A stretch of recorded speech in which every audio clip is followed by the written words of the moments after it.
بلال صاحب از قلم شکیل احمد چوہان، قسط نمبر 12۔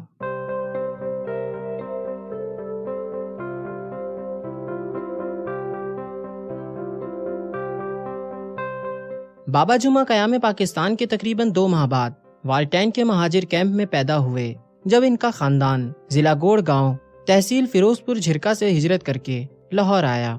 بابا جمعہ کا پورا نام جمعہ خان میواتی رکھا گیا۔ جمعہ کے دن ان کی پیدائش ہوئی تھی، اسی مناسبت سے ان کا نام جمعہ رکھ دیا گیا۔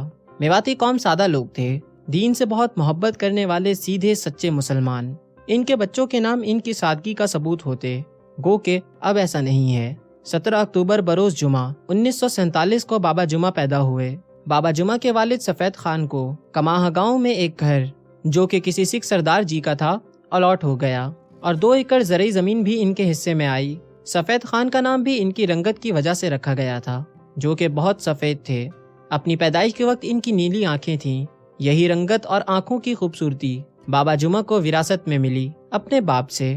بابا جمعہ میٹرک تک پڑھ سکے۔ 1965 میں انہوں نے میٹرک کیا۔ اسی سال ان کے والد سفید خان انتقال کر گئے۔ 2 چھوٹی بہنوں اور ماں کی ذمہ داری جمعہ خان پر آ گئی۔ آگے پڑھنا چاہتے تھے مگر حالات نے اجازت نہیں دی۔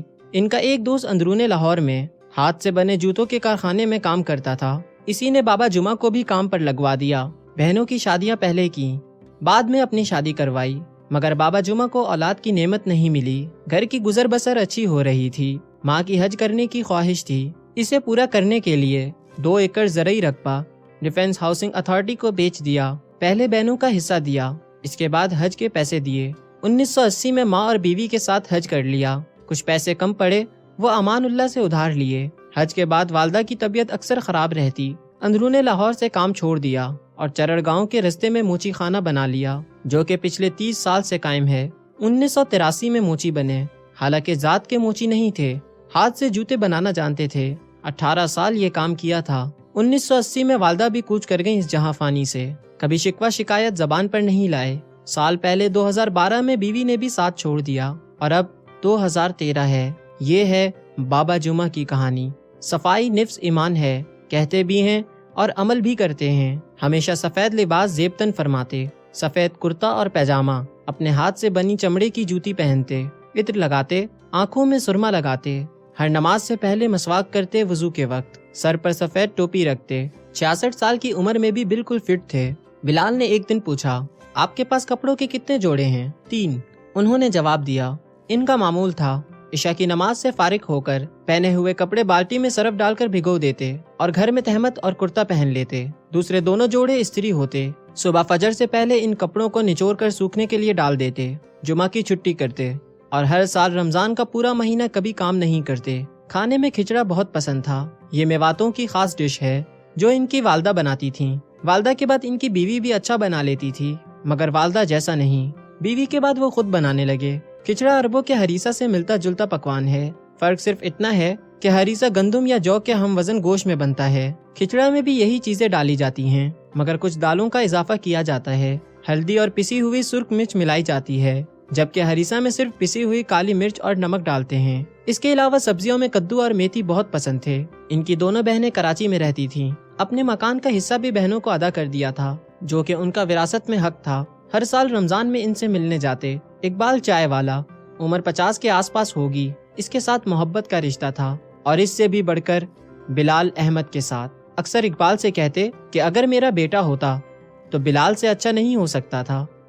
عشاء کی اذان کے بعد بلال اپنے کمرے میں دیوان کے ساتھ اوپن کچن کے سامنے نماز پڑھنے میں مصروف تھا، جب توشی اس کے کمرے میں داخل ہوتی ہے۔ بلال سفید شلوار قمیض میں بہت خوبصورت لگ رہا تھا، جیسے دور، بہت دور کوئی درویش، سفید لباس پہنے ہوئے دریا کے کنارے، اونچے ٹیلے پر 14ویں رات کی چاندنی میں اپنے رب سے راز و نیاز کی باتوں میں مصروف ہو۔ توشی لائٹ بلو جینز میں سفید کرتا پہنے ہوئے، کھلے کالے سیاہ بالوں کے ساتھ، دبے پاؤں پیر کے آگے پیر رکھتے ہوئے، ماربل کے سینے پر پیر رکھتے ہوئے، کہیں ماربل کو تکلیف نہ پہنچے، کمرے میں داخل ہوئی۔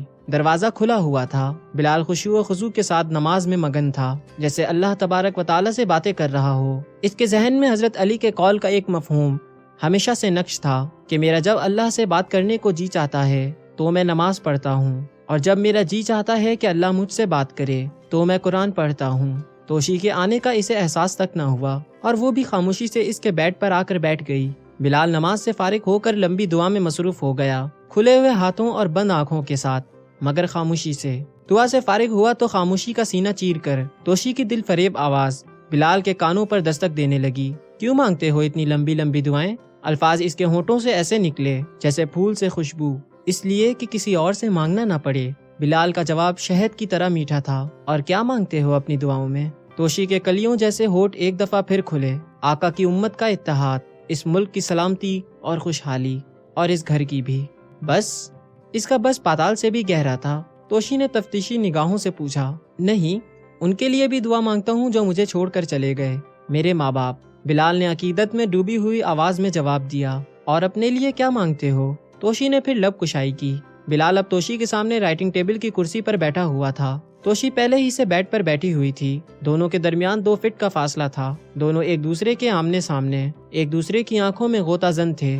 بلال چہرہ شناس تھا۔ اس نے بغیر کسی مشقت کے توشی کی آنکھوں میں لکھی ہوئی تحریر پڑھ لی، اور وہ تحریر تھی محبت۔ مگر توشی ابھی بھی آنکھوں کے سمندر میں کھوج رہی تھی۔ وہ جس کی اسے تلاش تھی، اسے سب کچھ نظر آ گیا، اثار، قربانی، ہمدردی، دوستی، اخلاص، مگر محبت کہیں نہیں تھی۔ وہ محبت جس کی تلاش میں اس نے غوطہ لگایا تھا۔ اس کے 2 نین لمبے سفر سے تھک ہار کر واپس آ چکے تھے، وہ بھی خالی ہاتھ۔ توشی نے اپنے آپ کو سنبھالا اور اپنا سوال دہرایا۔ اور اپنے لیے کیا مانگتے ہو؟ میں نے پوچھا تھا، اس نے مصنوعی مسکراہٹ سے کہا۔ بلال توشی کے چہرے کو اپنی آنکھوں کے حصار میں لیے ہوئے تھا، جیسے کوئی مصنف مشاہدہ کر رہا ہو، جیسے مشاہدے کے دوران دیکھنا ضروری ہے، بولنا نہیں۔ بلال احمد، اپنے لیے دعا کرو اور اپنی محبت کو مانگ لو اس سے۔ توشی نے تالابوں کی طرح بھری ہوئی آنکھوں کے ساتھ مشورہ دیا۔ اب اس کا چہرہ بلال کی آنکھوں کے حصار سے آزاد ہو چکا تھا۔ بلال کے چہرے پر نادیدہ خوف والی مسکراہٹ تھی۔ ایسی دعا مانگتے ہوئے شرم آتی ہے، کیونکہ وہ محبت کرنے کا حکم دیتا ہے، محبت مانگنے کا نہیں۔ بلال نفیس اور نپے تلے الفاظ میں بولا۔ دروازہ کھلا ہوا تھا، پھر بھی دستک ہوئی۔